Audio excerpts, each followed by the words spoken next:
मित्रों को गाड़ियों पर पथराव करने की कोशिश की। मैं जानना चाहता हूँ क्या कर रहा था इनका एलआईयू, क्या कर रही थी पुलिस? कोई इतिहास बढ़ता गया। सही मानों में बात यह है कि पूरे उत्तर प्रदेश में आज दलितों पर अत्याचार की बाढ़ सी आई हुई है।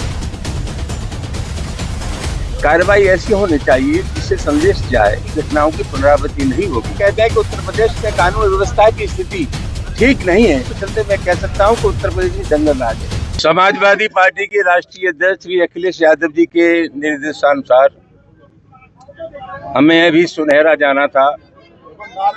हमारे साथ हमारे अनुसूचित जाति प्रकोष्ठ के अध्यक्ष भारती जी, लोहिया वाहिनी के प्रदेश अध्यक्ष, अम्बेडकर वाहिनी के प्रदेश संतोष जी और पार्टी के जिलाध्यक्ष, ये डेलीगेशन था।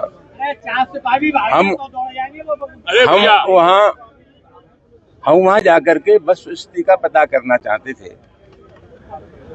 और सही मानों में बात यह है कि पूरे उत्तर प्रदेश में आज दलितों पर अत्याचार की बाढ़ सी आई हुई है। अभी आगरा में नगला तल्फी और बंगारा गांव, वहां भी दलितों की बारात नहीं चढ़ने दी। रामपुर में एक दलित बच्ची के साथ जो कुछ हुआ वो लोग आप जानते हैं। हालांकि प्रशासन का कहना यह है कि हमने कार्रवाई की, हम इसको नाकाफी कार्रवाई मानते हैं। कार्रवाई ऐसी होनी चाहिए जिससे संदेश जाए कि भविष्य में इस आशय की घटनाओं की पुनरावृत्ति नहीं होगी और जो लोग इस कुकृत्य में शामिल हैं उनके खिलाफ सख्ती से पेश आया जाएगा। तो मैं नहीं समझता कि इस तरह की घटनाएं बार बार हो सकती हैं। हमें लगता यह है कि ये जो सामंती मनोवृत्ति के लोग हैं उनको लगता है कि उत्तर प्रदेश की सरकार हमारे मिजाज की सरकार है, हमारे दिल की सरकार है, हमारे मन की सरकार है। सरकार का जो आचरण होता है, समाज की शक्तियों का संचालन बहुत कुछ इस तरह से भी होता है। उत्तर प्रदेश की सरकार है और उत्तर प्रदेश के मुख्यमंत्री योगी फरमाते हैं कि अमन चैन है उत्तर प्रदेश में, कानून व्यवस्था की स्थिति कंट्रोल में है। हम समाजवादी पार्टी के कार्यकर्ता हैं और हम लोग कहते हैं कि उत्तर प्रदेश में कानून व्यवस्था की स्थिति ठीक नहीं है। उससे ज्यादा सही मूल्यांकन होता है आम जनता का। आम जनता क्या महसूस करती है वो ज्यादा महत्वपूर्ण है। और आम जनता में जो प्रतिक्रिया है सरकार की, इसको चलते मैं कह सकता हूं कि उत्तर प्रदेश में जंगल राज है। हमारी बात छोड़ दीजिए, अभी हाल में उच्चतम न्यायालय ने जो टिप्पणी की है सुप्रीम कोर्ट ने उत्तर प्रदेश की सरकार के कामकाज के बारे में, मैं समझता हूँ सबसे सटीक टिप्पणी है। तो आज स्थिति क्या है, उत्तर प्रदेश में जो ताबड़तोड़ घटनाएं हो रही है इसके लिए सरकार पूरी तरह जिम्मेदार है। जगह जगह अम्बेडकर, बाबा साहब अम्बेडकर की मूर्तियां तोड़ी जा रही हैं और एक शॉर्टकट निकाल लिया है प्रशासन ने कि जहाँ मूर्ति तोड़ी जाती है वहां नई मूर्ति रखवा देते हैं। एक भी जगह प्राथमिकी दर्ज नहीं हुई। अगर एक जगह मुकदमा लिख जाता उनके खिलाफ कार्रवाई हो जाती तो उस प्रकार की घटना नहीं हो सकती थी। मामला बहुत गंभीर है, वहां जाना चाहते थे, स्थानीय प्रशासन ने हमें रोक लिया है। और मैं समझता हूँ जहाँ जहाँ हम लोग जा रहे हैं कोशिश करते हैं कि जो दलित हैं, पीड़ित हैं, उनके दुख दर्द में हम लोग शामिल हों।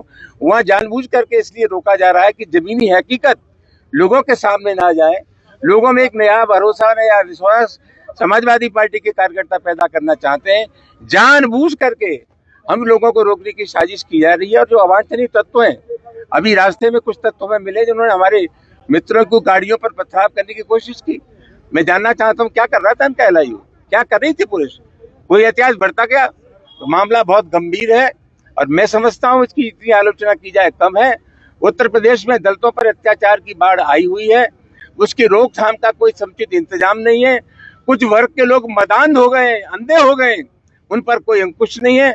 समाजवादी पार्टी अपना धर्म समझती है कि जो पीड़ित लोग हैं उनके पास हम लोग जाएं और उनसे कहें घबराओ मत, संकट की इस घड़ी में हम तुम्हारे साथ हैं। आपका कुर्ता फटा हुआ है, कौन सा? ये मुझे मालूम है। क्या वजह रही?